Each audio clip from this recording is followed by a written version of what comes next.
Hey, and welcome back to Game Talk. I'm your host, Ahmed Beyond. Today I'm joined by Connor, Hey guys. and only Connor. I think this is our first two-person podcast ever. No, we.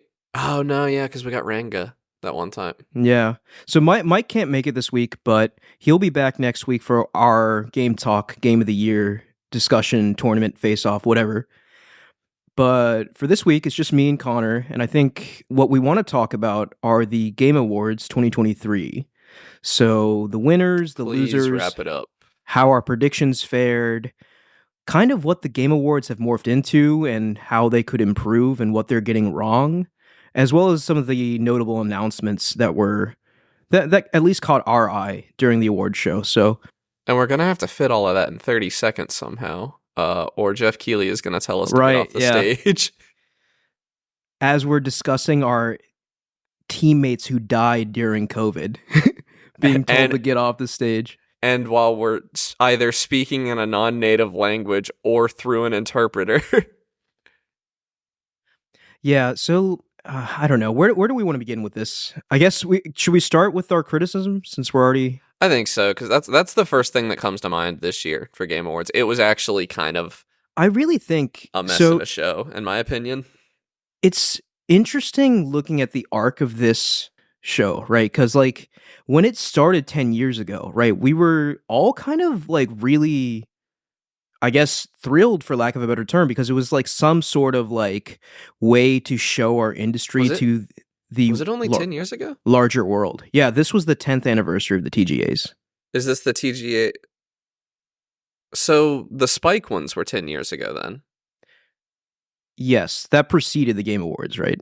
Oh, I think. okay. What was it? Okay. I was including the Spike Game Awards, whatever they were called, because that was also Jeff Keighley.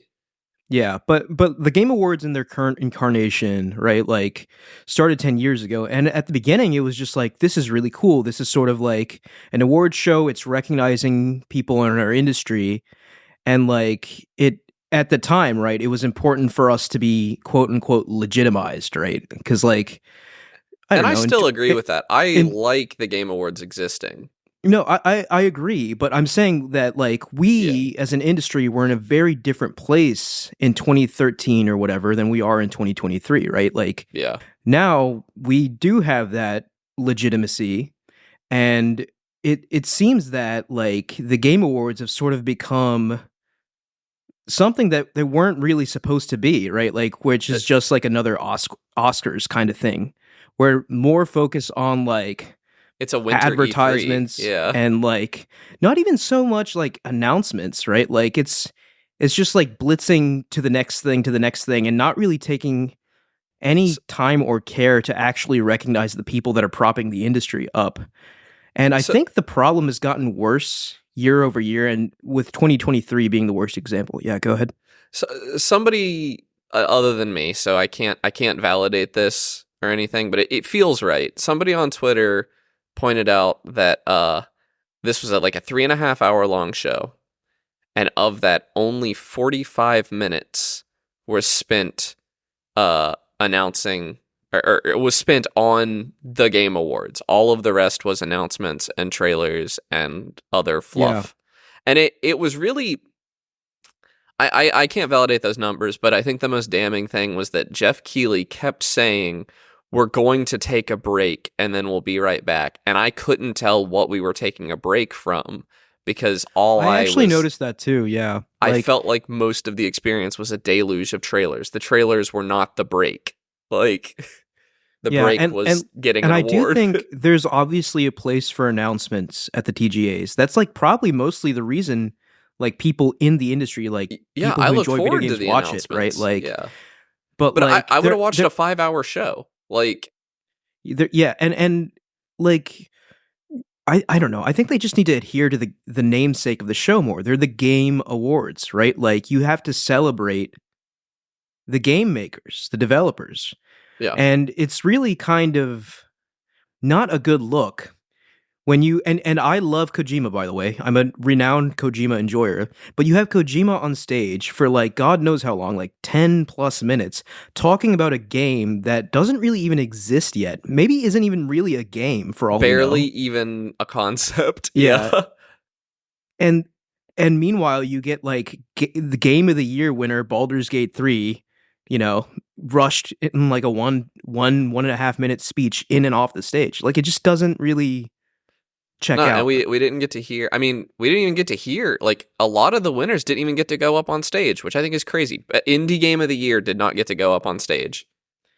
Yeah, I mean, that sort of tells you kind of where their priorities are. And I think like I think Jeff Keighley, I think his heart is in the right place, right? I think he's maybe the show's just gotten a little too big for what it needs to be, right? And it's sort of gotten unwieldy at this point, but I hope that next year he looks at some of this feedback he's getting, because it's not just us saying this, right? This is I would assume the common sentiment, for at least from what I've seen online. But like I would hope that he takes some of this feedback into account for next year, because like I really do believe he loves games, and I do believe he wants to celebrate the industry. I just think that over the years it's sort of grown into something that is like almost a parody of what it was originally meant to be. Yeah, I agree. I do think it'll be better next year. I mean, because it's such an easy fix. I genuinely, the show could have been 30 minutes to an hour longer. It's already a 3.5 hour show. It's already your evening, right? Like, yeah. And the Oscars take forever, and people watch those. Like, the Oscars go on all night, it feels like. So, like, I think he could just do a longer show. I don't even think he needs to cut the announcement. Now, I think announcements should be the only ads. Like, seeing an ad for Fortnite, that felt stupid. Like, why am I become like I said, you know, like the viewership grows every year. It becomes bigger and bigger. So people want to like buy that time to like advertise their games now, like their existing games. Yeah. Right? It didn't used to be like that. It used to be like awards and trailers, mostly awards and like announcements, which is what I would like it to be. Right. But as it grows bigger and bigger, like it's becoming more of like I guess, a Super Bowl type event where people are trying to just buy time to advertise their things. You know what's weird? I wouldn't even mind so much if it were commercials, like clearly separate from the event commercials, if that makes sense. But the ads felt very much a part of the show, and I think that's a mistake. The announcement should be part of the show. The ads should somehow like take a break, cut to ads, like that. Feels better to me than what we got this year. I don't know. I'm not an event coordinator. I also find it a little bit cringy, the current need for this show to get celebrities to announce things. Like I don't really understand. It was horrible. Like, why, okay, I guess Anthony Mackie Matthew McConaughey is like in the game, so maybe it makes some degree of sense, but like I would much rather hear it from like the game director or like a developer on the team than like, you know, some guy they're paying, like some Hollywood actor they're paying that doesn't really seemingly care about like what he's up there for. And why were the celebrities giving out the awards? Like we had, I can't remember Shang-Chi's name. But Timothy Chalamet gave out Game of the Year. Yeah, what was that? I don't know. When he first walked up there, I thought it was the kid who ran up on the stage last year. That's crazy, yeah. Because they look a little similar. They have the same hair, kind of.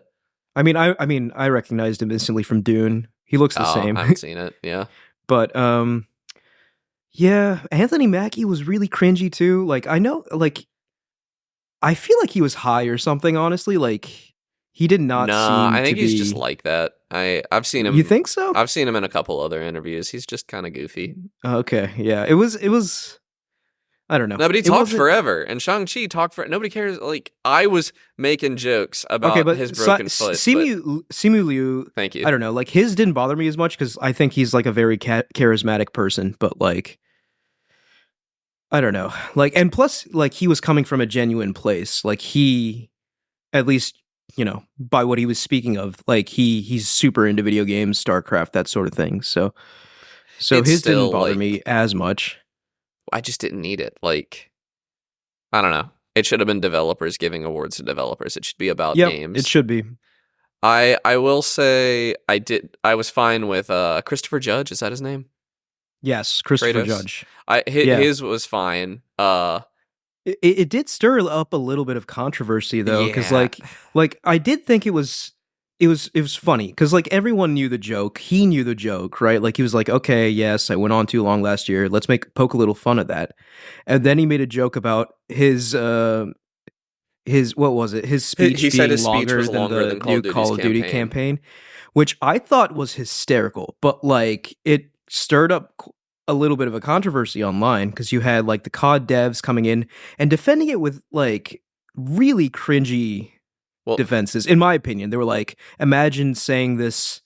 Did you see some of them? They were like, imagine someone with like X game retention saying this about Call of Duty or something like that. So like it was like, you really think that's a burn? Like, oh, okay. So what you're not thinking of is like those Call of Duty developers are probably like 22 years old. Like Call of Duty is taking them out of the cradle, chewing them up, and spitting them out. That's kind of what Activision Blizzard does, isn't it? Like, I have no idea. Like, I'm pretty sure they hire a lot of young developers, like, and pay them not very much. And I'm pretty sure that's their policy. I could be thinking of somebody else, but it sounds like something a 22-year-old would say. Like, somebody who has no idea what they're talking about. And it was, yeah, but like, I don't know. Like, I thought, like, especially because, like, yes, we all know Call of Duty is the market leader. Like, so you should be able to take a little bit of a joke. Like it's not a big deal. Now, okay, the developers throwing a fit is silly to me. They shouldn't, like, that. I just don't get it. Like, they should be able to take a joke. I could see Activision Blizzard, the advertiser that was advertising at the Game Awards, getting kind of mad that they got roasted. Mad. Yeah. And they would have, that would be justifiable, arguably. But the developers just, maybe, I don't know, take it on the chin. Like, yeah. And plus, like, if you actually felt secure in your position, it wouldn't have bothered you.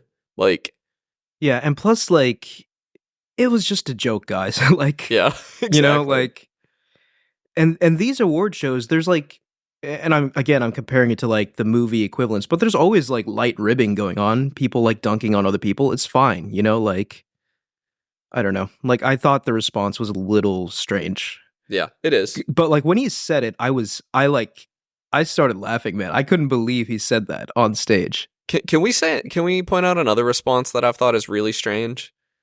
Yeah. This is a spoiler, I guess. Spider-Man did not win Game of the Year. Spider-Man 2. What happened? Because I only heard about this in the Discord, but like what actually happened? Like what was the response? Spider-Man 2, I assume a small vocal group of Spider-Man 2 fans have been throwing a huge fit that Baldur's Gate 3 won Game of the Year over Spider-Man 2, and they're just posting ridiculous. Like, the slow turn-based combat of Baldur's Gate and comparing it to the genuinely more interesting to look at a glance bombastic Spider-Man gameplay. And there's like, no way. Baldur's Gate had to have. Baldur Studios is what one of them said. Baldur Studios must have paid them off. That's really.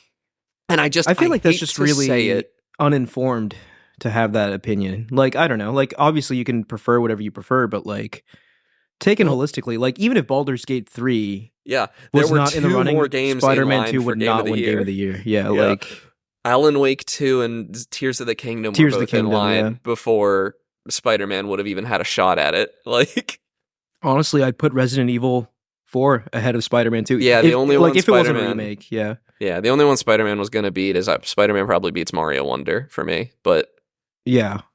So I don't know. What a silly, like, it was a good game. Can't you just enjoy your good game? No, it was never going to be Game of the Year in 2023. Yeah, that's a bit of a silly take to me. Like, I don't know.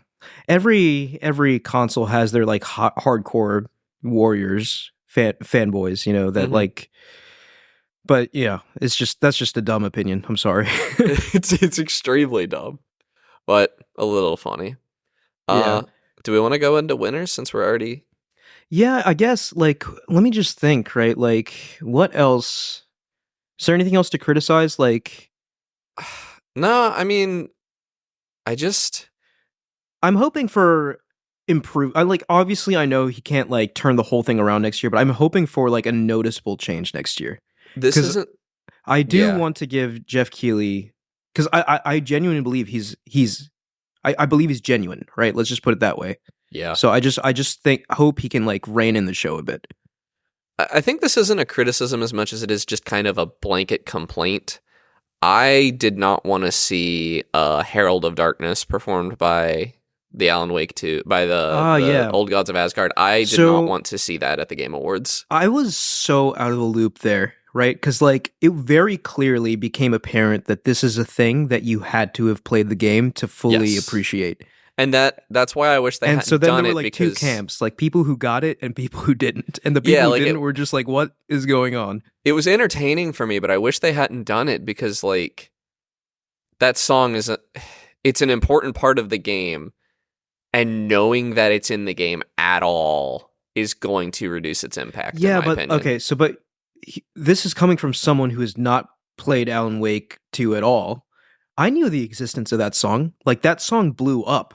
You know, yeah, I know, and I wish it hadn't because like I didn't know it was coming when I played the game, and I was just like, "What?" Yeah, it's like one of those things that like it's so out of left field when you go in blind. Most people have been spoiled on it at this point, especially after the Game Awards. But it also just didn't really work, in my opinion. Like the version of it at the Game Awards was nowhere near as good as the version of it in the game. Like it worked, but it wasn't. I don't know. It wasn't the best thing in the world, I guess. Yeah. There were other songs in the game that they could have played too that would have been cool to have like the cast up there performing that aren't. I do like Herald of Darkness.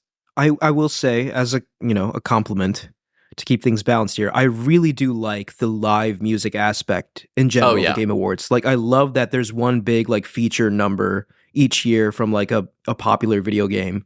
The game of the year. And obviously, the game super fun. The Game Awards orchestra always kills it as well. The flute guy blows up every year. So, shout outs to the music at the Game Awards. Always do a great job there.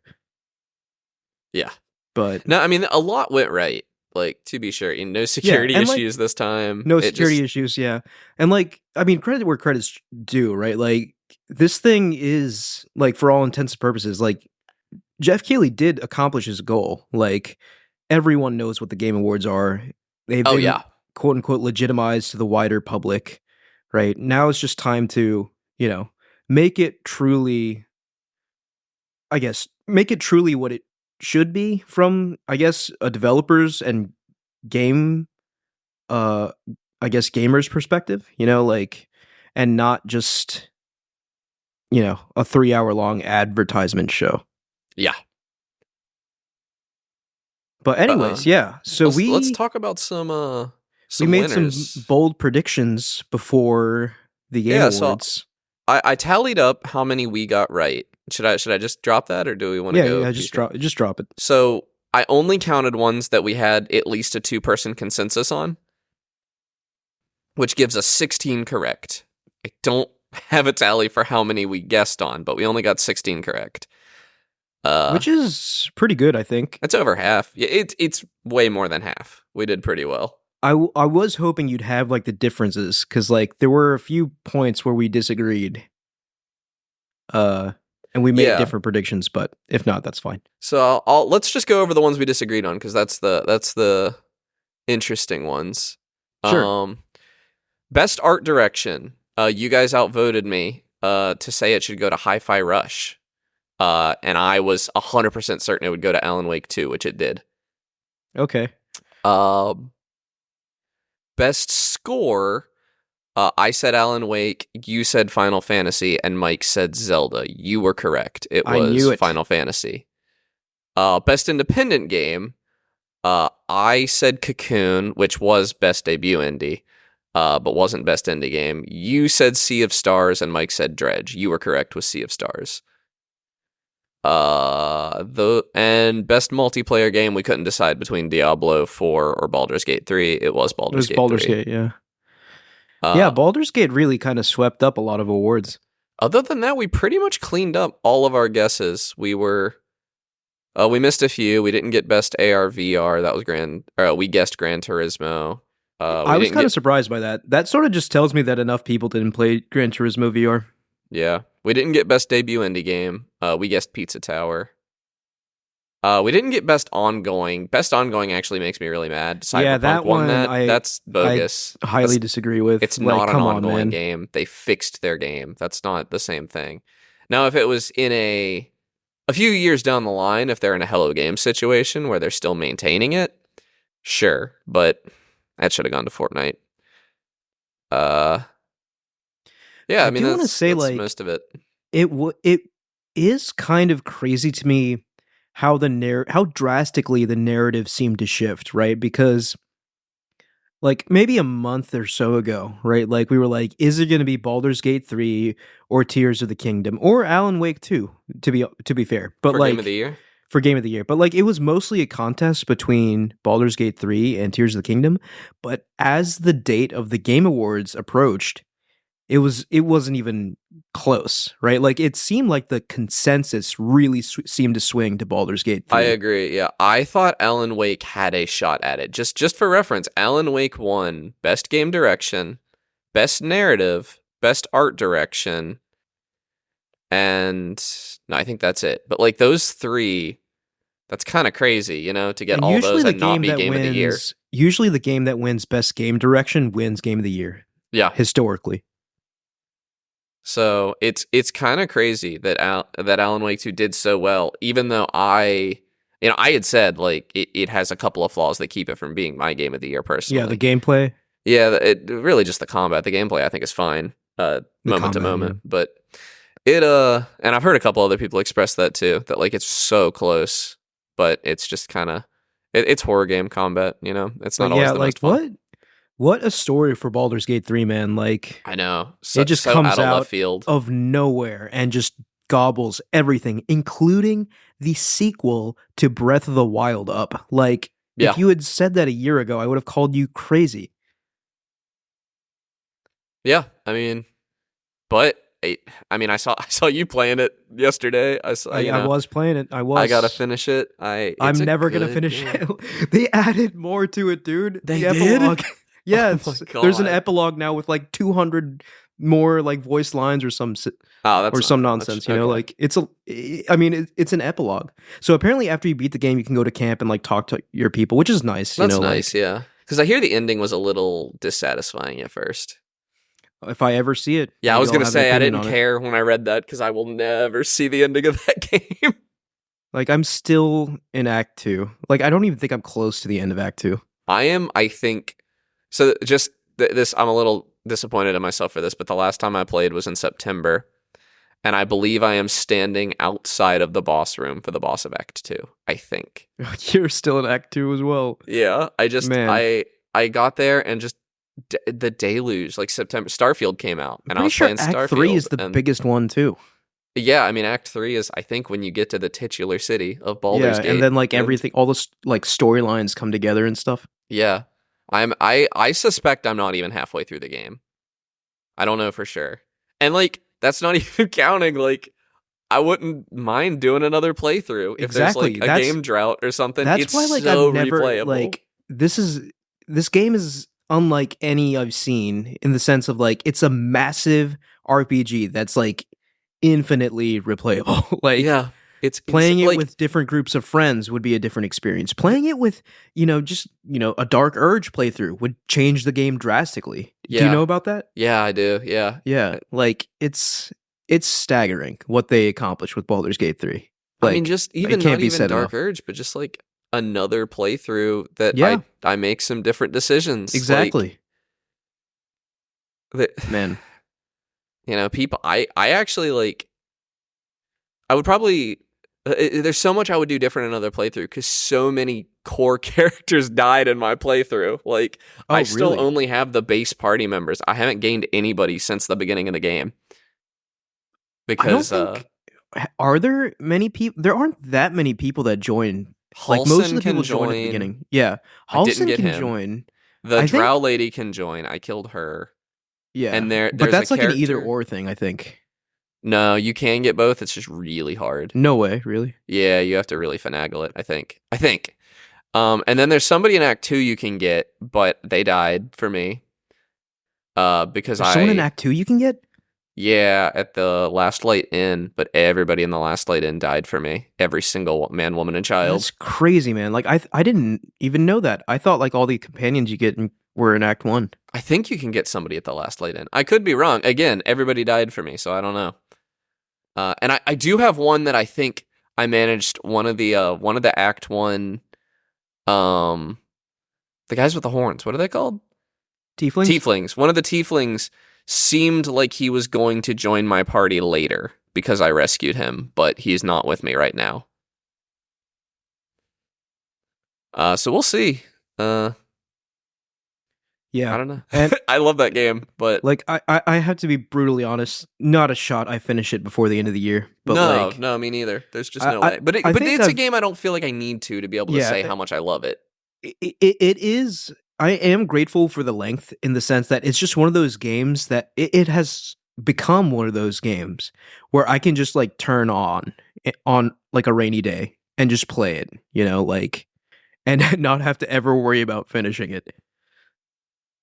Yeah, at least for the foreseeable future. It's like the One Piece of video games. It truly is. Man, and you know what? I'm not even going to go there. Never mind. I was going to bring up Starfield. There's no point. No, it's okay. Yeah.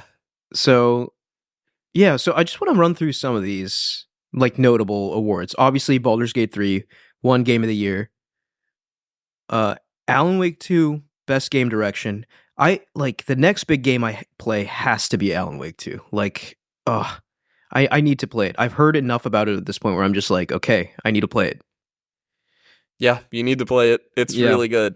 I would play it while it's still cold outside and you can still kind of pretend it's fall. But so, oh man, should I get it on PC? Because like apparently the console versions are kind of duty.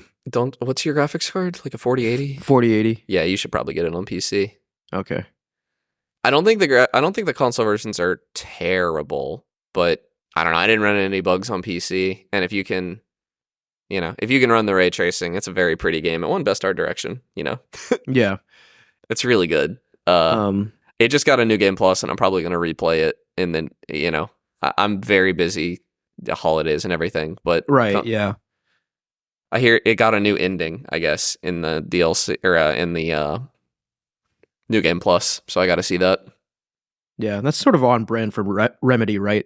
Like every little thing has to change the story in some way, the overall story. Okay. So best narrative, Alan Wake 2, best art direction, Alan Wake 2, best adaptation, The Last of Us. That wasn't really a contest in my opinion. Best score and music. Are you still there, Connor? Yeah, I'm here. Okay. Best score and music, Final Fantasy 16, best audio design, Hi-Fi Rush, which granted, it like we said, Hi-Fi Rush had to win that one because that's what the whole game is. You argued a lot for I did argue for Dead Space, but you guys convinced me it had to be Hi-Fi Rush. Best performance, I'm very glad that Neil Newbon won this for Asterion.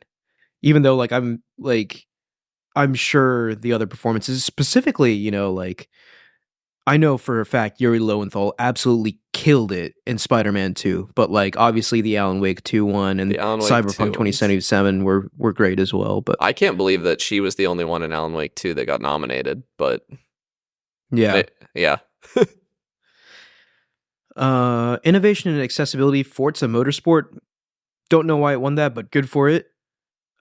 Games for Impact, Chia looks interesting. Chia looks fun. Yeah. Best ongoing game, Cyberpunk 2077, which is kind of a joke in my opinion. Yeah. Best community support, Baldur's Gate 3. You were right on with that call, Connor, because you were like, look at what the actors are doing. Yeah. That was a very astute observation. Oh, dude, and plus, they're constantly patching it too. Yeah. Best added a whole epilogue. Yeah.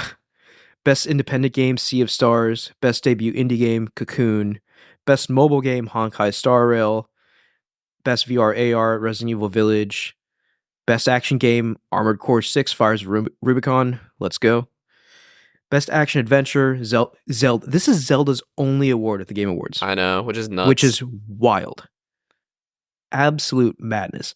Best RPG, Baldur's Gate 3. Best fighting game, Street Fighter 6. No surprises there. Honestly, I have a lot to say about Zelda, but I'm going to save it for our Game of the Year bracket. Yeah, that one's going to be interesting. It's going to be a long episode. Yeah, it's going to be a long episode, but I fear the chaos that might happen because let's be real here. I think Baldur's Gate 3 is like seed number 1, right? But like with these tournament style things, little weird kind of loopholes can happen, as we know. Yeah. So that doesn't really guarantee. Yeah, I mean, because if we let him, Mike would pick Starfield over Baldur's Gate 3. No, he wouldn't. He's mentioned a few times that he really liked Starfield. No, on later episodes he's cooled off. Remember, he was just like, yeah, it's not really. No, I've forgotten that. Well, I won't speak for him when he's not here. Okay, I guess. Let me just run through the rest of these really quick. Best family game, Mario Wonder. Best sim strategy, Pikmin 4. Let's go. Yeah, had to win that one. Best racing, Forza Motorsport. Best multiplayer, Baldur's Gate 3, which is a weird one, kind of. You know, like I see the argument, you know? Oh yeah, definitely. I see the argument. It's not a traditional like multiplayer game, but the experience you have when playing that game multiplayer is really like wholly unique, you know? Great implementation, like online multiplayer, local multiplayer. Like I think even you could probably pass a keyboard and mouse back and forth and play it. Like yeah. Probably. I don't know that for certain, but player's voice, Baldur's Gate 3. So the fans also voted Baldur's Gate 3 Game of the Year. That doesn't surprise me at all. Which is pure domination for Baldur's Gate. Yeah. Because not a lot of times, I'd say maybe like 40% of the time, the fan vote is different from the overall Game of the Year winner. But most anticipated game, Final Fantasy VII Rebirth. That's another one of these things, man. Like, I feel like I'm missing out, right? Like, do you feel that? Because, like, people are just going crazy over Final Fantasy VII. And I'm just like, I don't get it. I know. I never played the old Final Fantasy VII. I've not played Final Fantasy VII Remake. So I don't. So I just haven't gotten around to it yet. I've like had the store page open for Final Fantasy VII Remake, I think, a few times. It's actually hard to tell which one you're supposed to buy on PC. The best one now is Intergrade. I'm pretty sure. But the reason I haven't is because, like, I don't want to buy half of a game. And, like, a third of a game. A third of a game. Yeah, I don't want to spend $70 on a third of a game, especially because I know that, like, they're probably going to do, like, $100 all 3 games bundle in a few years. And it'll probably have all the engine upgrades that came with the consequent ones. And it just, like... But it's just like, oh man, like, because you know you have some blind spot, like everyone's got their blind spots, right? For gaming, because there's just too much to play. No, but Final Fantasy VII is like one of those. Final Fantasy VII is like one of those seminal games that like people that literally influenced people's lives. That I just have hard to go back to though. I have no idea like why though. You know, like it's just such a blind spot. But you know, you got to respect it. It's such a dated RPG at this point. Like I tried to play the original, like the old one, for a little bit, and I was just like, I don't know, man, I can't. Yeah, and it sucks too because apparently the remake, like, it's not the same story. Yeah, there's some like weird time stuff happening that like kind of assumes that you already played Final Fantasy VII, which is kind of bold and really neat, I think. But like, I agree. It sucks because I feel like I need to play the original now before I play the remake. I don't know. Watch a plot synopsis. Whatever. Okay. So, Content Creator of the Year, Iron Mouse. Remember we said, like, without me knowing anything about this person, I was like, you are an AR, VR, whatever, anime girl, so you're probably going to win. And she did. Yeah. So. I hate those, by the way. I hate, VTuber, what are they called? That's the right word. VTuber, yeah. I can't, like, I just can't stand them. I don't get it. I don't get it either, but at this point, I think we're the old men yelling at the clouds. We are. A lot of people like them. My problem is, like, I don't know. I don't even care. Like, just don't have a face cam at all. Like, I don't know, man. I just don't like YouTubers. Like, I agree, but they're like, I guess every streamer is playing a character to some extent, but they're like really playing a character, and like it's usually a character that like I don't like very much. Yeah, okay. Well, I don't know. We do have nothing constructive to say there, so let's just move on. Best esports game, Valorant, which we said League, interesting. I think I predicted League just because it's League, but again, I'm not really in the esports scene. But it's cool to see Valorant win. Valorant seems like fun from what I've seen of it. It's fine. It's just sweaty, shooters. You know. Yeah. Best esports athlete, it has to be Faker because his team won the League Worlds this year. Best esports team, GAD Gaming. Best esports Coach Christine Potter Chi, Best Esports Event, League of Legends World Championship. Okay, so those are all the awards. I think we batted over 50% for these predictions, which is pretty good. Yeah. And I think most of the major ones we got right, like Game of the Year and like game direction, etc., narrative. So congrats to us, I guess, is what I'm trying to say. Yeah, that's this game award for best predictions. Yeah, the game so. But I think there's one other aspect of the Game Awards we need to discuss, and those are the announcements, right? So there were some really. So what's the one? I'll be transparent here. For me, like most of this was kind of a snooze fest, right?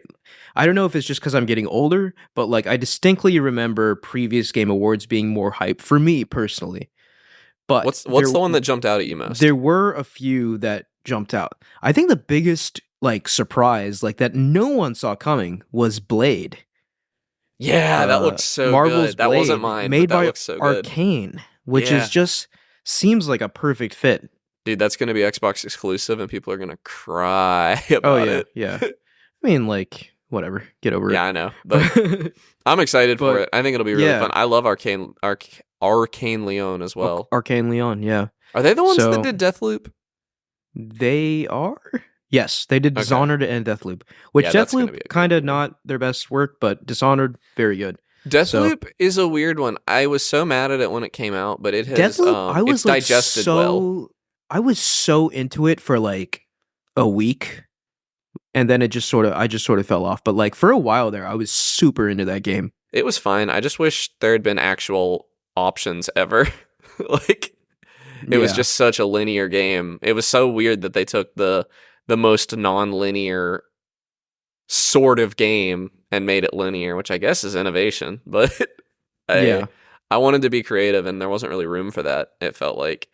But I'm very excited to see what they do with Blade. It really seemed like for a while there that Marvel was like in bed with Sony because we've got Spider-Man, obviously, but we also have Wolverine coming. But it's clear now, at least, that they're just shopping around for who they think will make the best adaptation of their property. So, and I do think Arcane Leon with Blade, they've got very excited for that. Very good, yeah. Another thing, the thing that got the biggest pop from me before I really knew what it was the God of War trailer. Yeah, I was really hoping that was the PC release date.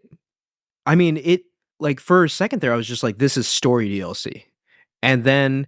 Like, obviously, like, roguelike, a free roguelike mode is cool, but not exactly what I was looking for. But apparently, so this comes out today. Apparently, it's out. I might have been wrong. So I was reading impressions about it. Huge amounts of story contents in this. Can I say something heroic and brave? Yeah. God of War is maybe the worst AAA game, in my opinion, to make a roguelike for, because it's going to, like... That's going to necessarily focus on the worst parts of that game, in my opinion, which is the inventory stuff. So from what I've seen, like obviously when you clear a room or whatever, you get like an upgrade, right? Like so you get so it's not the stats. Like items. I don't think it's items. I think it gives you like you can choose between more health or more strength, or like this runic attack versus this runic attack. So I think they did it right. If I never have to open a menu, then they did it great, and I think I will actually probably play that a decent amount when it comes out. It was a roller coaster because at first I went from disappointment to being like, okay, this is cool that they're putting this out for free, to being like, oh, there is significant story content in this, which means I have to play it, right? Because it basically continues the story from where Ragnarok ends. Okay. And I was like, dang, they really did not advertise that, but that's really cool. Didn't. That this is, they basically just added to the story in a free DLC. So I will definitely be checking that out because I am a total mark for the God of War story.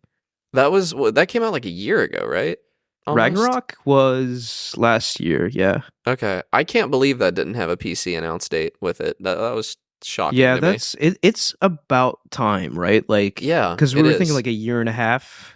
It's about time. So I wouldn't be surprised to see it here soon, but maybe they just wanted I don't know. I guess maybe it's not ready yet. That would be the only reason. Yeah, that too. Yeah, I forget that. Yeah, you do have to port it. So yeah. But very excited to check that out, especially now that I know there's new story content attached to it. The one that jumped out most, or did you have more to say about God of War? No, that's it. The one that jumped out most to me was when Sean Murray went on stage and lied to our faces some more. We gotta talk about that one, right? What's it called? So Hello Games announced Light No Fire, which is their new game, which is, I thought they'd be making No Man's Sky for the rest of their lives, but like they're continuing to update No Man's Sky, but they've announced a new game. And it sort of takes a vein from No Man's Sky in that it's a giant procedural kind of game. And I think it is really funny because like Sean Murray, like, okay, so he has redeemed himself, I think, right? Like he's redeemed himself but with like, regards to No Man's Sky, he is still a liar. Like he is still, I still don't believe a word out of his mouth. The first vibe I got after Sean Murray went up there and was just like talking about this game was like, I was like, he's doing it again. He did it again. Like, exactly. It felt exactly like No Man's Sky. And even Jeff Keighley called him out on it, right? Like he made that little jab, right? Like, and I thought that was really funny because like everyone was seeing through it. But wouldn't it be really interesting if everything he said was true? Oh, if everything he said was true, this game will be like pretty fun. Really, really good. Yeah. It's just not going to be true at launch. I can't believe. At launch. I mean, a lot of it you could just copy. Like a lot of the procedural generation stuff, No Man's Sky's already done. That's what I was going to say. I think the tech has already been built, right? It's just, molding it to this new game. Making a third-person fantasy, RPG game to play in that world is a lot of work. Truly planet-sized game where everyone's actually on the planet at once. That's what he was selling, right? Yeah, and like it's not instance-based. Like everyone's actually there. Yeah, it's going to be instance-based. There's no way. The technology does not exist for everyone to be there. Like, it's impossible. Yeah, it has to be, right? Like, because I mean, even No Man's Sky is instance-based, right? Like, even like the biggest MMO you've ever played is instance-based. Like, yeah. But like, I don't know, the way he described it made it sound like to me, like, am I crazy? Like, he sounded like he was saying it wasn't. Yeah, I'm sure they have some technical, like, you'll never see. It'll be seamlessly instanced, I'm sure. Mm-hmm. And that's what they're saying. Like, they're trying to, to work, to kind of break the definition a little to make a marketing thing. But it's going to be instanced, man. That's insanity. Yeah, it has to be, unless they've really, truly broken new ground. Yeah. But I don't know, like just based off the trailer they've shown, this game looks like a lot of fun. Like, I'll be interested in checking it out. Yeah, I'll definitely check it out. It'll probably be on Game Pass. Very curious to see what, if and when it comes out, or not if, like when it comes out, what elements of it are there at launch and what aren't, based off what Sean Murray said on the announcement. And they said like 2025, right? Or did they even give a date? Most of the games that got announced were 2025, which, like, it's not surprising, but it's still disappointing, right? Like, even the big, the big game that was announced, right? Monster Hunter. Yeah, I forgot about that. That was also Monster Hunter got the big slot. Yeah, that's surprising. I don't think... You don't usually go a year without either a Monster Hunt. They usually do game, DLC, like they alternate with that. And we got Sunbreak, I think, in 2023, for Monster Hunter Rise. And so we're due for a new Monster Hunter next year, and we're not getting one. So, nope. Yeah, I think like our predictions are seemingly coming true that 2024 is really going to be a down year in terms of like exciting new games. Do you think the new Monster Hunter is the one you're going to jump on? Yes, I think so. Very much so. Good. Unless it's like, significantly worse for some reason, but that's unlikely. They usually just each one gets better, right? Basically. Yeah, for the most part. I still like mechanically each one gets better. There were like I still have a soft spot for Monster Hunter 4 U. That's my first one, and I think it's largely nostalgia, but like I really like the hub worlds and stuff in it. But yeah, like Monster Hunter Wilds, I feel like they're, like it's a good title. Maybe it's just me, but I feel like they're trying to evoke something with that subtitle Wilds, right? Like, well, I think they're trying to evoke. This is a sequel to Monster Hunter World, I think, is what they're saying. What's the difference? Like, not Rise? Like, why?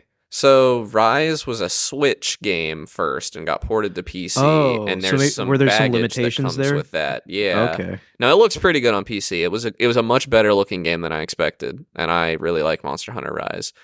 But I think I like World more. Okay, interesting. And it's kind of hard to explain. World is also arguably more accessible than Rise was. It was just built for a broader audience, I think. And I think that's the alternate they're doing right now is they're going to do a World style game and then a Rise style game. And because Rise, it's weird because Monster Hunter's always done numbered entries and then a spinoff, like historically. Yeah. And now I don't know if Monster Hunter, I don't know what World is. I don't know if it should be a numbered entry or if it should be a non-numbered entry. Well, I think it's a good idea for them to move away from the numbered entries, right? Because it turns new people off. It does, yeah. So, well, for the record, there is no continuity to Monster Hunter. Right, but like, you see like a 7 at the end, you're just like, I'm not going to play that. Yeah. But yeah, fair. But I have to mention, I forgot about this. This is actually the thing I'm most excited about. Dragon Ball Sparking Zero. Oh my god, so, yeah. I grew up playing the Dragon Ball Z Budokai Tenkaichi games. Like, basically, like, that's all I played when I was a kid. And I am not exaggerating. I must have thousands of hours in those games. These games, me too. These games are so fun. Budokai Tenkaichi 3 on the Wii was mine. My I played it on the Wii as well. And doing the actual those games captured like the action and the adrenaline of Dragon Ball better than any other Dragon Ball game that has ever come out. Like, none of the other ones came even close. Yeah. And this one, they're not calling it Budokai Tenkaichi 4, probably because of the same reason I just explained. Well, I think Sparking Zero is what Budokai Tenkaichi was called in Japan. Yeah, Sparking is what it's called in Japanese. But like they're calling it Sparking Zero in English too, which is fine. We all know it's Tenkaichi 4. And what excited me the most, right? Like this news came out after the trailer, but they're saying that this game will have the largest roster in series history, which when you take into account Budokai Tenkaichi 3 with its like 180 characters where you could play as like freaking like a pool you and like play Frieza soldier, too. Yeah, like I can't wait to beat the so exciting to me. You're gonna be playing as the girl that had a crush on Broly. I mean, like you joke. I'm not joking. That'll be in the game. Yeah, like that is. I'm almost certain that I'm gonna main her. Chilai, bro.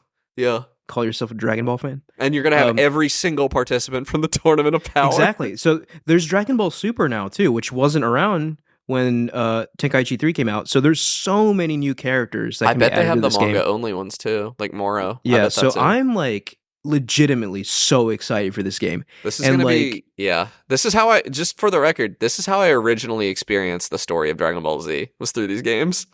Honestly, not the worst way. No.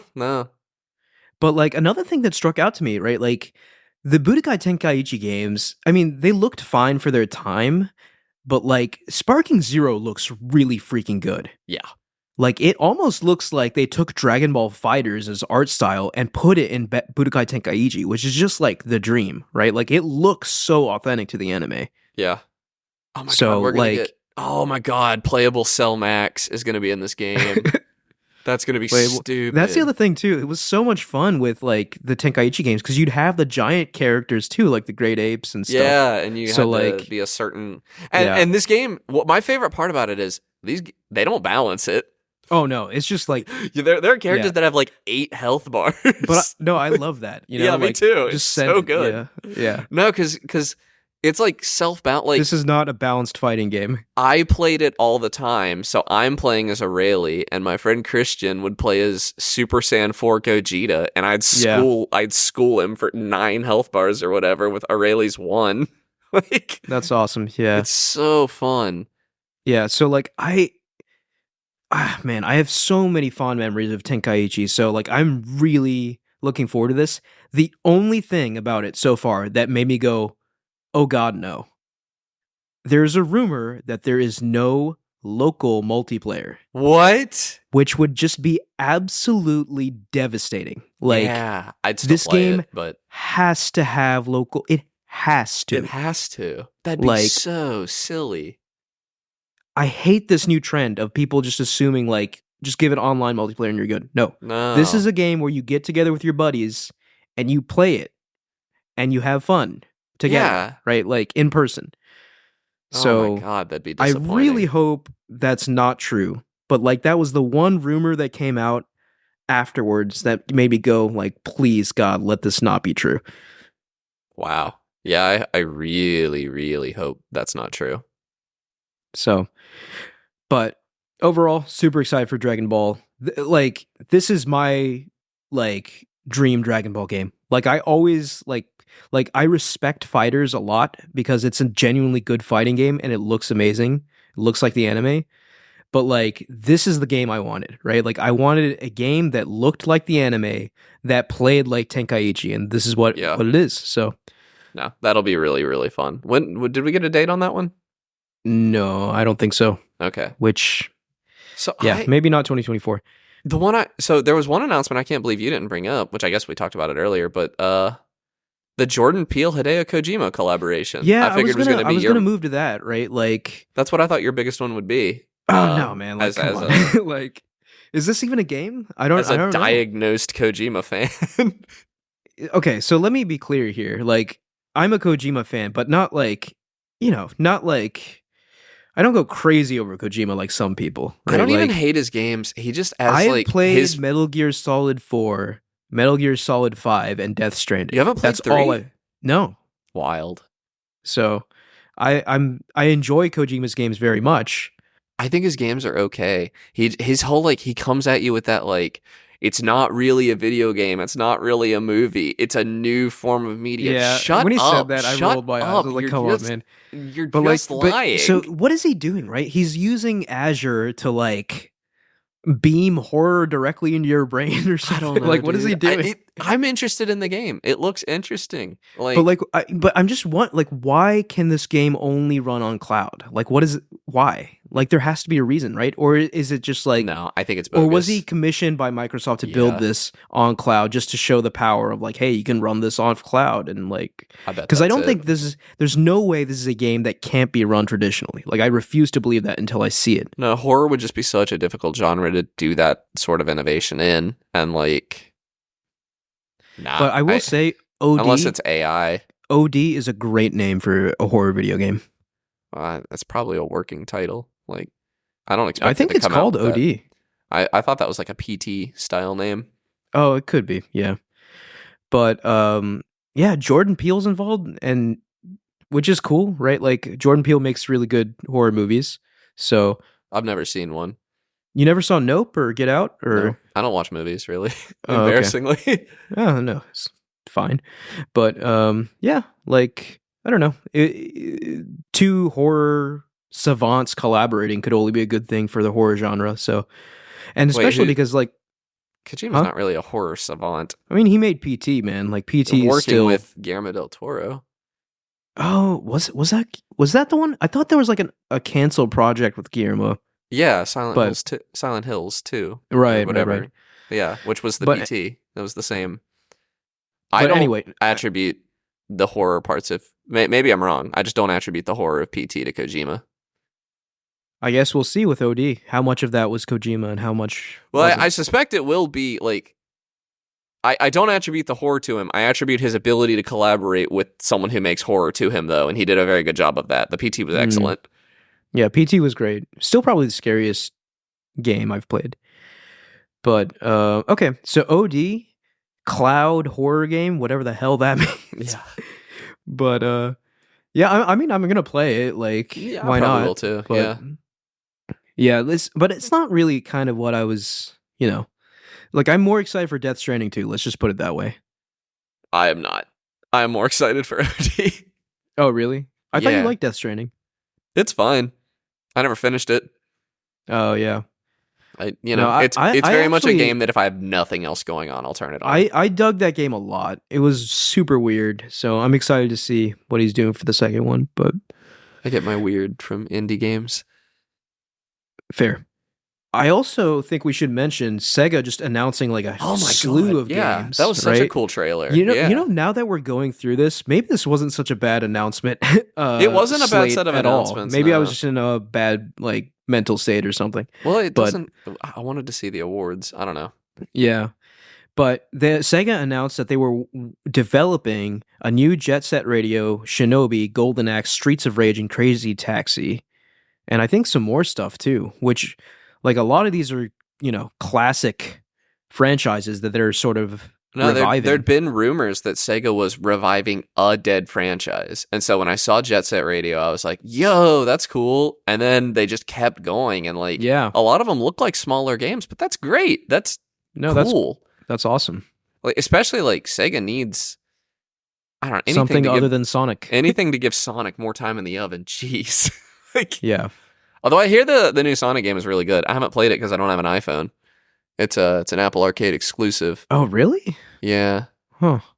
Well, Sonic Superstars is everywhere, but there's another Sonic game that I hear, a 3D Sonic game that I hear is pretty good, but it's Apple Arcade exclusive.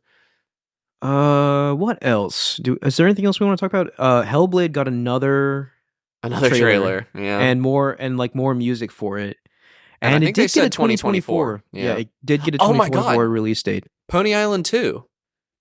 Daniel Mullins got announced at the Game Awards. Pony Island. Was Pony Island the Inscription guys? Yeah, the Inscription guy. I don't care for Pony Island. A lot of people love it, but I bet the sequel, who's the actor that kept showing up in the sequel? It was ProZD, Sungwon Cho, is that his name? Oh, really? Yeah.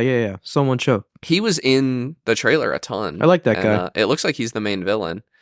A big production value, an Inscription depth Pony Island 2 is right up my alley. I think I'll really like that. I mean, at this, I dug Inscription so much, I'd probably just get this based off the fact that it's the same guy, so. God, I still haven't played the roguelike expansion for Inscription. Neither have I, but there's just way too much to play. So. Yeah, I know. There has been this year, yeah. What else? Hilariously, Skull and Bones is still getting made. I was 100% sure that game was canceled, it's just wild that game still exists and is coming out allegedly next year. So it's got to be awful, right? I don't even know, dude. After playing as much Sea of Thieves as I have a very hard time believing that there's room for another game that's Sea of Thieves. Ubisoft nailed the ship combat when they made it for Assassin's Creed 4 Black Flag. As a single player game. But they need a... Skull and Bones, isn't it? To make a whole game structured around that? I don't know. I don't think it's going to play anything like that. I mean, I would assume that at least use that as the bedrock for this game. Because isn't it a multiplayer? Don't you have a team on your ship? Is it multiplayer? I have no idea. I don't know anything about this game, I guess. Yeah. I'm realizing now. Because I don't care. It's Ubisoft. Yeah. Ubisoft isn't talking about Rayman. I'm not listening. Yeah. Ubisoft needs to go through their redemption arc. Because, I feel like EA has been going through their redemption arc. Or Capcom did. Capcom is now one of the best developers on the planet. Yeah, Capcom. When I see Capcom on a game, I assume it's good. It's going to be extremely good. Yeah. God, I would kill for a Devil May Cry 6 announcement. Ooh. Oh, it'll happen one of these days. It has to. That 5 made so much money. Hopefully Ubisoft gets their stuff together and starts, leveling up in some ways. But what else? Was there anything else? There was a lot of stuff, but anything else that really spoke to us? Nothing jumps out to me. I'm just scrolling through this list. There was a Jurassic Park game announced. Yeah. And apparently people are excited for that. I don't know. I've never seen Jurassic It might be good. Park. Oh, wow, really? I've seen Jurassic World, the one with Chris Pratt. Oh, that one was awful. Well, yeah, World was okay. Fine. The sequels were just the worst movies ever made. But Visions of Mana was announced by Square Enix. Oh, yeah. So the Mana series, it always seemed interesting to me, the Mana series. It was just one of those storied RPG franchises that I never got into, but it's cool that they're making another entry in that. I can't believe we haven't heard about Dragon Quest 12 yet. It got announced over a year ago. Flames of Fate, yeah. Yeah, and they must be cooking. I don't know. Yeah. Toriyama's rapidly copying and pasting out of Dragon Ball. Right. Which I'm fine with, for the record. But it's just crazy. Toriyama's designs were just so good. Like Yeah. there's so many things that were just like, yep, let's just use these designs forever from now on, and it's like totally fine. No, Majin Buu is literally in Dragon Quest XI. Like, that's funny. He looks exactly the same except he's gray. Like, well, they made a gray Buu too. Yeah, like no, but it's Fat Buu. It's okay. Yeah, and he lives in like one of the Namekian houses. Like that's so funny. Toriyama is such a funny guy. Like he gets away with it too. He's like, no. I'm gonna put minimum effort into this, and you're all going to love this, and it's like true every time. No, dude, I've been playing some old Dragon Quest. I love it. I love those designs. Like, yeah, he's just a great. I mean, like he's one of the all-time great designers, like character designers. Like, yeah. Okay. Yeah, I can't really think of anything else.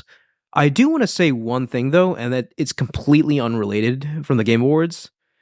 We got a trailer for Grand Theft Auto 6. Oh yeah. Yeah, we did. Well, a cinematic trailer.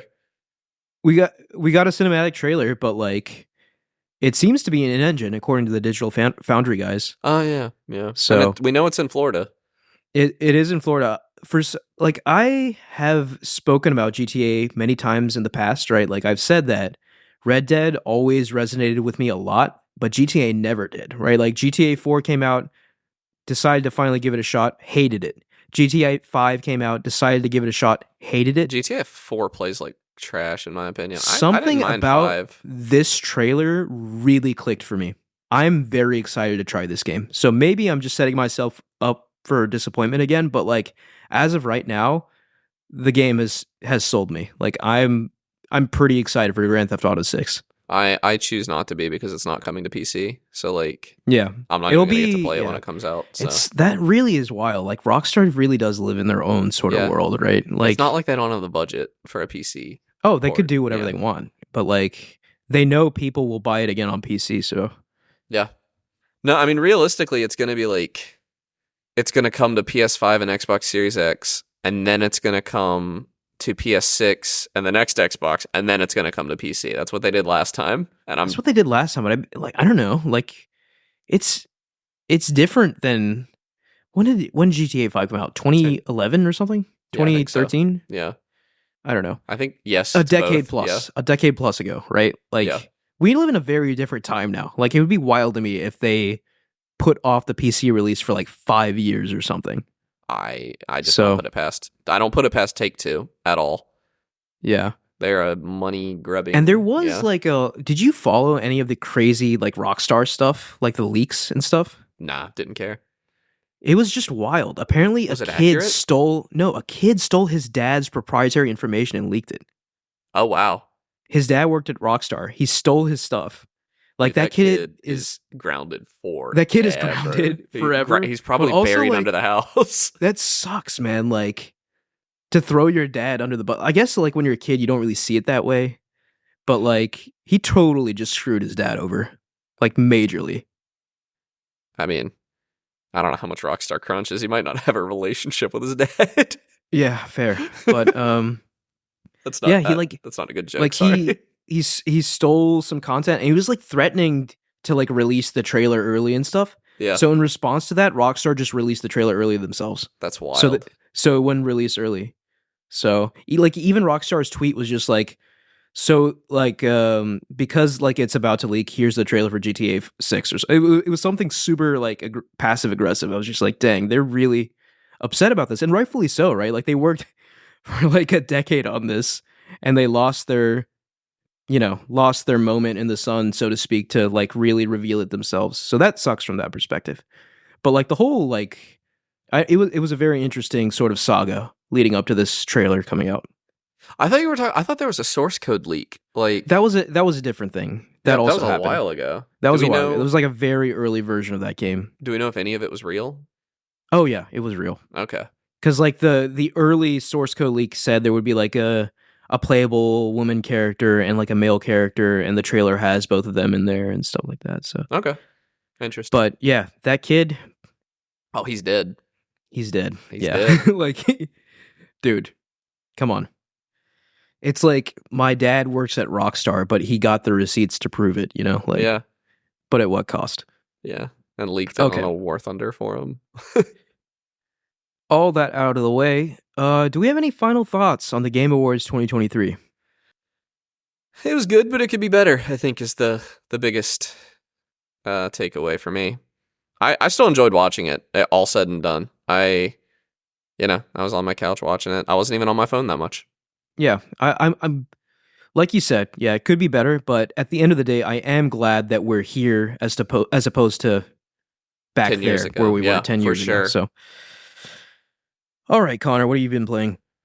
I've been playing a lot of games. I picked up an Analogue Pocket a week or two ago. So you dropped like $300 on a Game Boy, basically. Yeah, essentially. So the Analogue Pocket is cool because unlike other emulation handhelds, it does not use software emulation. It is FPGA, which is Field Programmable Gate Array. So essentially, it on a hardware level emulates whatever console you're trying to play on it. That's awesome. So it is theoretically perfect a Game emulation. Boy. Yeah. And it even has a cartridge slot that can read GBA, Game Boy Color, and original Game Boy games, and others with an adapter. It also, you can load up other cores on an SD card, and a lot of people don't seem to understand this. When you run a game off of the SD card, it is exactly the same as if you were running it off of the cartridge. It is still FPGA emulation. They say it's not emulation at all. That's not really true. It's just not software emulation. But anyway, yeah. I've been playing a ton of old Game Boy games. I'm kind of waiting because there's an OS update that gives you there's a couple of features you can only use with cartridges right now that are really cool for Game Boy Color and Game Boy games. So I'm sort of waiting to play that library so much, but I've been playing a ton of Game Boy Advance. I've been playing Metroid Zero Mission, Advance Wars. I played through all of Castlevania Aria of Sorrow. That's the main one I've been playing, and that game is fantastic. I'd always heard that the Game Boy Advance Castlevanias were really good, but it really did just feel like it felt like Symphony of the Night. Like it was such a tight, good Metroidvania. I really enjoyed it. I would recommend it very highly. I'm excited to play the rest, but I took a break to play Metroid Zero Mission. I've been playing some Pokemon ROM hacks because this is essentially a real hardware way to play Pokemon ROM hacks. I've been playing Pokemon Prism. I've been playing Shantae, which, have you ever seen the original Game Boy Color Shantae? I don't think so, no. It's insane how good that game looks, given the hardware that it was running on. It doesn't look real. Like, wow. It's unbelievable how much they were able to squeeze out of that hardware. It's really crazy. Now, it was one of the bigger... I think Dragon Quest III, which I've also been playing, was the biggest Game Boy cartridge ever. But Shantae had to be huge. And I think it came out after the Game Boy Advance was already out, which is wild. And it actually has like bonus features if you're playing it in a Game Boy Advance versus a Game Boy Color. But yeah, I don't know. The Analogue Pocket, it's something I have a hard time recommending to anybody because it is $300 for a Game Boy. And yeah, man, like I was looking at it. I was thinking about it, but I was just like, I can't spend $300 on a Game Boy. But now I kind of wish I did, to be perfectly honest. Well, they have them back in stock, the original don't tell me that. black and white ones. Yeah, I don't think they're ever going to be out of stock for long now.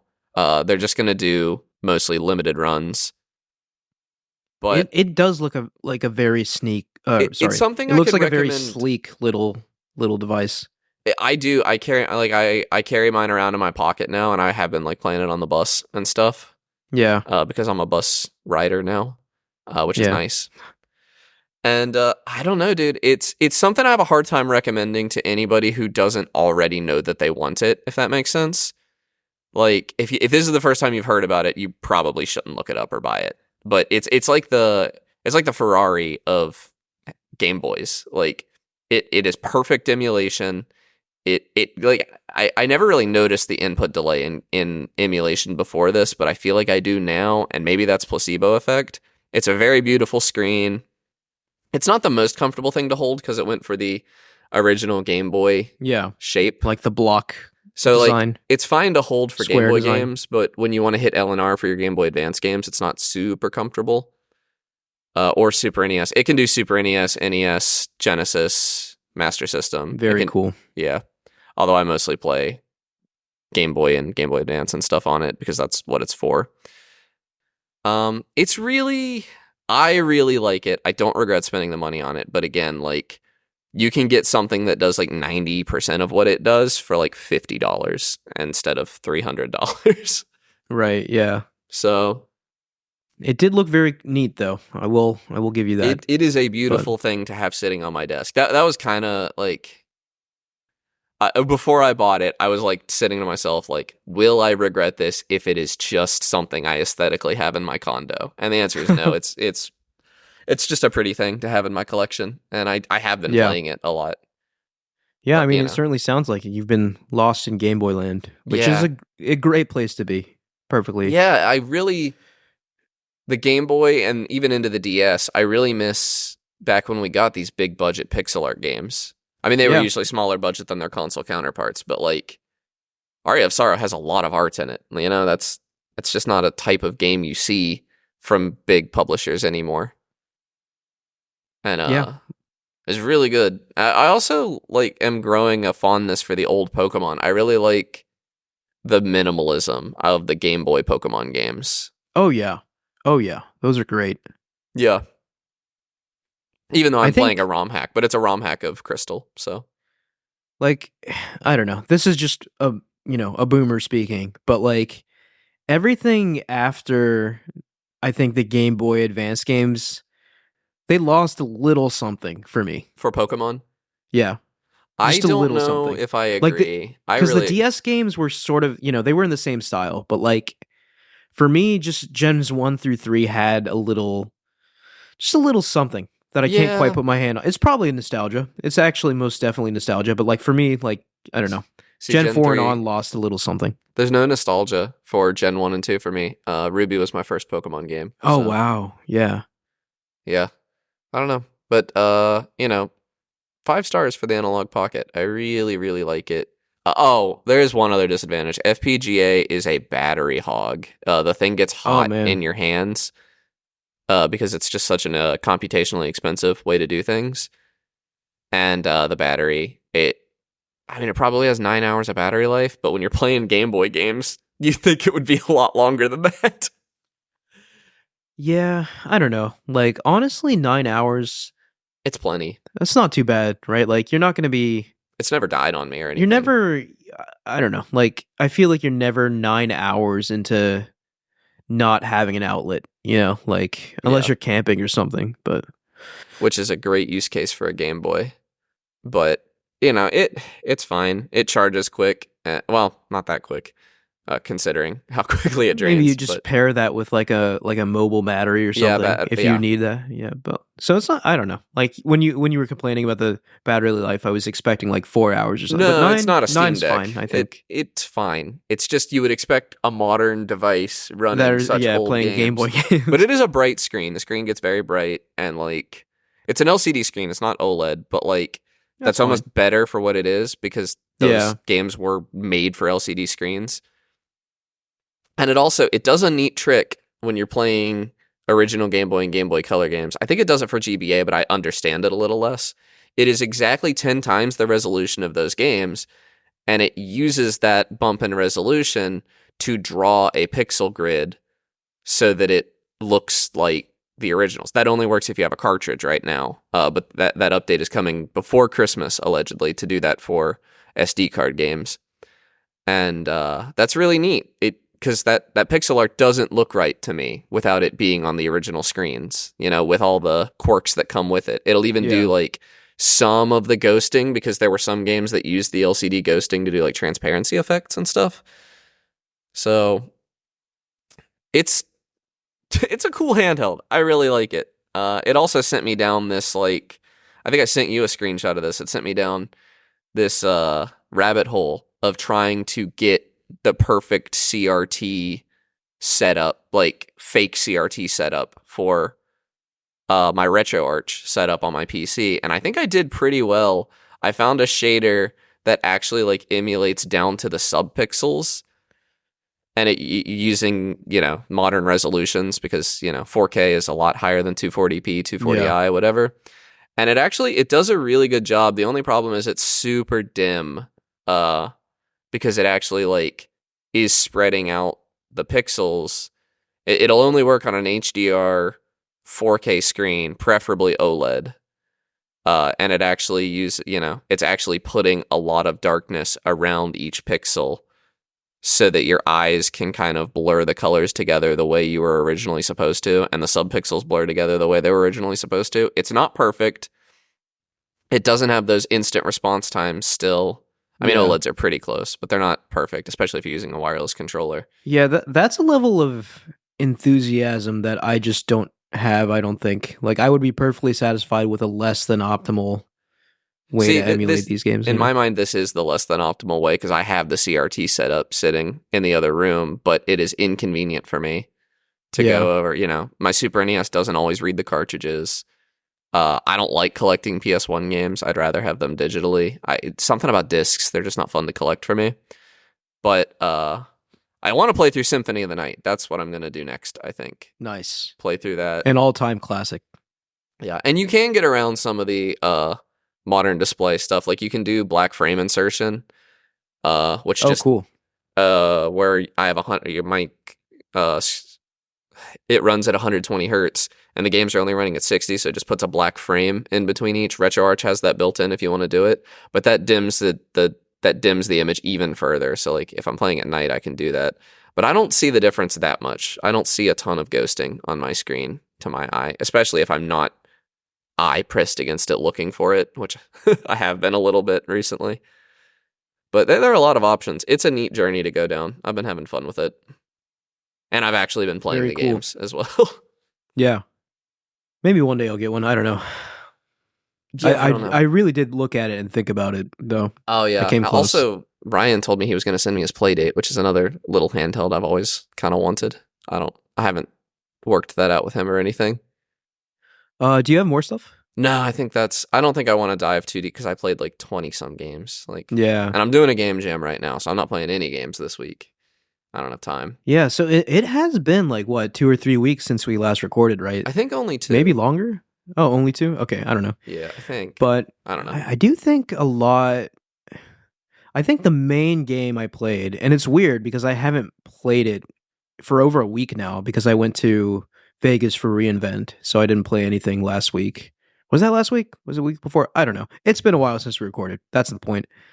But I was playing Super Mario RPG on Switch. Are you liking it? It's a really charming, fun little game. I feel like I'm already over halfway through it. It's not very long at all.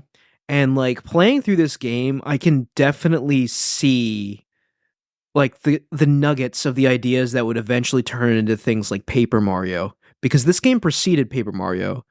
So I feel like it's a really nice sort of like appetizer for the Thousand Year Door remake that's happening in 2024, which that's a big deal for me.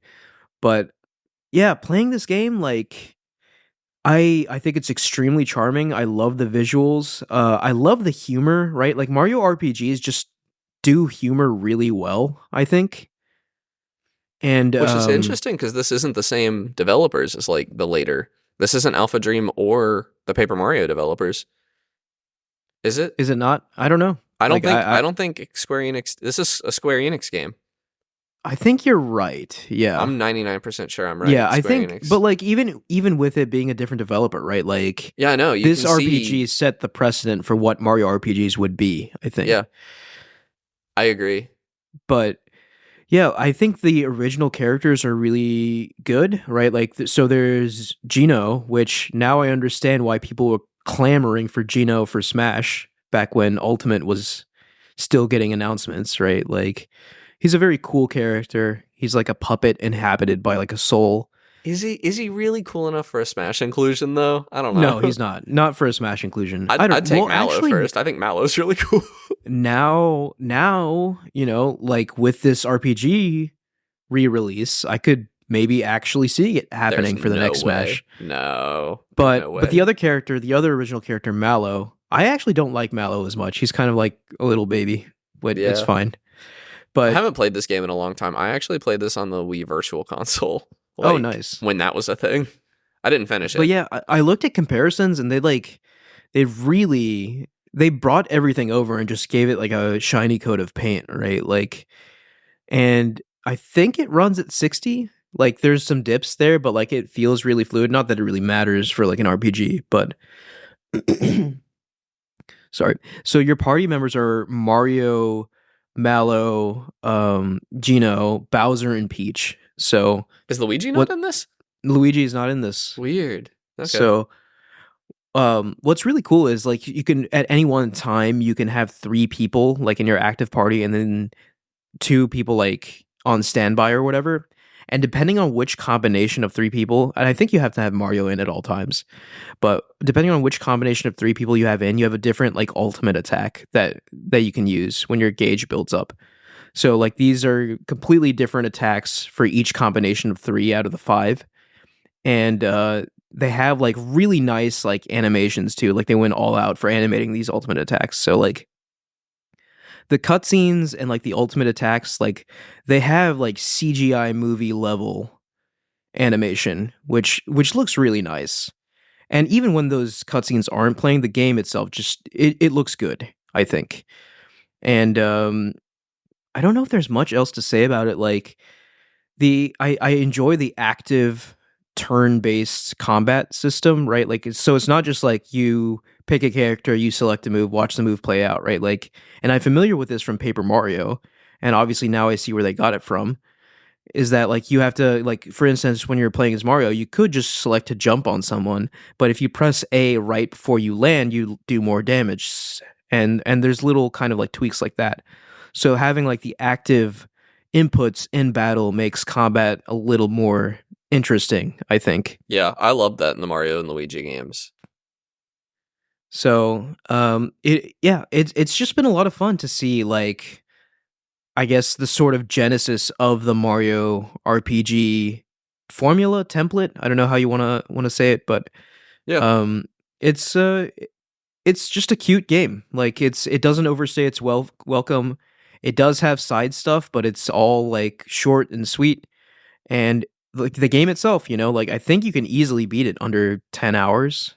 Like it's not really, that's nice. It's not a long RPG at all. That's a huge plus for me. So it's a fun little game, and I enjoy playing it a lot. I hear it's a super faithful remake too. I know you didn't play the original, but yeah, from the comparisons I've seen, like it's astonishing. And like one thing to mention, right? Like the score too. Like they took the score from the original and like orchestrated it, and it sounds fantastic. Like it just sounds really good. There's some really good soundtracks in this game, and like nothing quite hits as hard as like a cozy RPG town soundtrack, right? Like, and this game has like many of those. Yeah. So nice. Okay. And so I've been playing that. I've been playing Baldur's Gate on and off, obviously. One thing I did wanted to say, I did pick up a PlayStation Portal. Really? So, and I really like it, actually. Really? Yeah. That's shocking. But here's the thing. Like, I've only used it in my own apartment, right? Like, so my PS5 is hardwired via Ethernet into my router. Yeah. Right. So like I use my Portal while like laying in bed, and like it's really good streaming. Like there's no artifacts from what I can see. It's 1080p, 60 FPS, and it feels really good to play. No noticeable latency. Well, that's what there's a little bit of latency, but it's not bad enough to like bother me. But if I were to take this thing with me anywhere and just play over Wi-Fi, I know it would be unplayable. So it's a very niche product, I think. Well, yeah, I don't know how good. I have done some Steam remote streaming that is fine before, depending on the game you're playing. Fine. Yeah, depending on the game you're playing. That's I key, hear right? PlayStation is not as good as Steam is with that. I've actually heard that they have the worst remote streaming of PC and Xbox and PlayStation. This was Digital Foundry, I think, was saying this. Oh, I don't know about PC, but I've heard they've had way better streaming than Xbox. I hear Xbox's cloud streaming is really bad, actually. That's the opposite of what I saw in all the reviews I watched of the PlayStation Portal. Really? Yeah. Well, all the reviews I've seen were quite warm on it. I don't know what you've been seeing. The reviews I saw on the PlayStation Portal, Digital Foundry didn't like it very much. Oh, did they not? No, I think it was Digital Foundry. But the problem with the PlayStation Portal is that it's such an insane product because it is so dependent. Most people don't have Ethernet to their PlayStation. And yeah, that's what I'm saying. Like, it's a very niche product, but if you've got the right setup, it's a really cozy device, right? Because like it has like the DualSense controller. It's basically a DualSense controller with a screen shoved in the middle, but it's a really nice LED screen, and like obviously the DualSense form factor is really comfortable, right? So you get that handheld, which is really nice, I think. So I've been enjoying it. It's not something I think I would use because I already have the Steam Deck, which I can stream my PC games to and stuff. And it's a slightly lower resolution display, but that doesn't bother me on a handheld. Yeah. Yeah, and obviously, like, if I was more into the Steam ecosystem, like, a Steam Deck would be, like, a no-brainer for me, but because I'm mostly a PlayStation guy, this thing was, like, a really good companion, I think. The new Steam Decks have Wi-Fi 6E, which means that and you can use Chiaki, which is a better streaming client, from what I've read, than the PlayStation Portal has natively. So a Steam Deck is actually better. Yeah, but, like, this specific the thing. PlayStation Portal has, like, the DualSense form factor. Along with all the haptics and stuff, which is a big deal, I think, to me. I would wager the Steam Deck haptics can come pretty close. I don't know if Chiaki does it, though. The Steam Deck is covered in haptics. Is it... How comfortable... Oh, I've held a Steam Deck before, and it was, like, okay. It's heavier. It's going to be heavier than the PlayStation Portal is, certainly. I don't know. My point with this is that I don't use the Steam Deck for this because... Anytime I do something like that, I'm looking at the screen and I'm like, I could be looking at my nice OLED right now. Like, from my couch. So like, it's a very situational kind of thing, right? Like, I just can't believe they made it. Like, it's a product that doesn't make sense to me. I think it's a very niche product, and hopefully they know that. Hopefully they weren't expecting this to sell like because they released a product that I think is better in every way, which is the PlayStation backbone that has all the DualSense stuff. And then it just attaches to your phone, which is but almost certainly a nicer screen than the PlayStation Portal has. But like, I don't know. Like, I like having dedicated devices for things, So yeah, maybe that's just I just think that's also the backbone can be used as a DualSense, I think, like without being plugged into a phone, which the PlayStation Portal can't be used as a controller, which is just a weird call. But I think most people would rather consolidate their devices than add an extra one. It's just such a weird product. That's just not me. Yeah. I'm the same. I mean, I just bought a $300 Game Boy. Like, I could have emulated that on my phone. Like, yeah. But I don't know. There's something nice about, like, obviously, like, if you have the financial means to do it and the inclination to do it, then like, it's nice to have, right? It's obviously like a very luxury niche product. How much was it? So was it $200? It was $200. I can say already I have seen them going up on a Facebook Marketplace near me between $50 and $100 because people did not understand what it was and thought it could play games. Oh yeah, I bet there was a lot of that. Yeah, the marketing on it was just so weird. And I've seen some that were like thought it could play games. I've seen some that thought one person would be able to play on the TV and the other would be able to play on the Portal. Nope. Like, yeah, obviously not. No, like. I do see this as like a good product for, not that, I guess, families or something, like a dad or whatever. You've got a wife and like a kid maybe or something. Or even if you have a girlfriend who lives with you. Or, yeah, exactly. So you have another person in the house that hogs the TV all the time and you want to play your PlayStation. This is the perfect thing for you, right? But like, that again, that's a very targeted, specific, niche demographic. Yeah. Nah, it definitely came up when I was living with my ex, like 5 years ago. Yeah. We only had the one TV and like, they'd want to watch Jeopardy. I'd want to play video games or we'd both want to play video games and she'd always take the TV. Yeah. And, it is nice to have options. I will say, like, for me personally, this is how I play the 30 FPS games. Oh, for sure. On PlayStation. Yeah. Because like I basically swore off 30 FPS games. It's easier when they're handheld. On a TV. Yeah. Right. On a handheld, I can do it fine, right? Like, so just turn on frame interpolation. No, I will not do that. But this is the solution for me for that problem, right? Because like I really like handheld gaming like a lot. Like I play my Switch way more handheld than I do docked, and this is the solution for me to play PlayStation games that don't have a 60 FPS option. So see, this might be obvious because of what I said, but I always try to play a game the way it was developed for. Like, so any game like PC or console, I gotta play it on a TV playing it handheld. Just yeah, even Switch games. I don't play very many Switch games handheld because it just doesn't feel like the intent a lot of the time.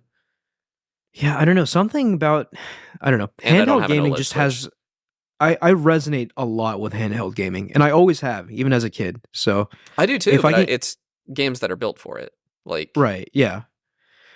Again, but I don't know. Like you're getting. Like, you're basically just playing on a portable, like, in terms of, like, what your hands are doing, it might as well be a PS5, right? Like, the only difference is, like, the screen not being OLED, because I have an OLED TV, and, not being as high of a resolution.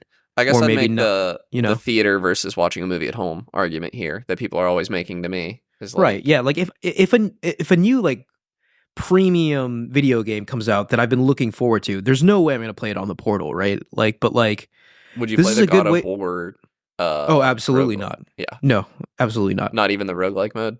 No, not even the roguelike mode. Yeah, but okay, so that's you're going to use it pretty much how I use my Steam Deck. Then it's like, for the indie games, and this is for the indie games. This is for the RPGs. I'm going to play so many RPGs on this thing. Are you even going to try it? Like when you go home for Christmas? Oh, you usually take your PS5 with you, don't you?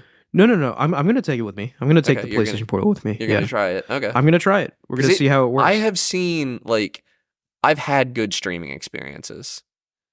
It's just, especially, I haven't tried it from outside of my home. I want to, maybe over Christmas. Now that I have gigabit internet, fiber. Yeah. I've always had fairly shoddy West Virginia speeds, which isn't so bad when you're on the download end, but when you're on the upload end, that's a problem. Yeah, so like my upload end is solid, right? Yeah. So we're going to see what happens when I'm far away with not as good of a download. So yeah, I'm curious. Very curious. Yeah. But so far, I'm really liking it. Again, I acknowledge it's a very niche product that very niche. That's not a lot of people will buy. Expensive niche. Yeah, exactly. Handhelds, yeah. Tis the season, I guess. Yeah, it is. It is very much so. But that's all I had. Connor, do you have anything else? No, I don't want to go into detail on every Game Boy game I've played. That's fair. It's been a lot. So, okay, just a quick schedule note, right? So I think what we'll do, I'm going to release this episode tomorrow, and then I think the following week I'll release I'll finally release our console tournament episode. That still hasn't been released yet. And then the week after that, we'll record next week, right? Yeah. But I'll release what we record next week as being our Game of the Year discussion as the final episode of 2023. And then we can move into 2024. All right. And see what awaits us there. Sounds good to me. All right. Well, that's going to do it for us this week. Thank you all for listening. You can follow us at @Podcast Game Talk on Twitter. Please like, rate, and review us on any podcast service you use, including Spotify, SoundCloud, Apple Podcasts, etc. Click the link in the description to join our Discord and talk to us there. Thank you, Connor. Yeah. See you guys next week. See you next week. Bye.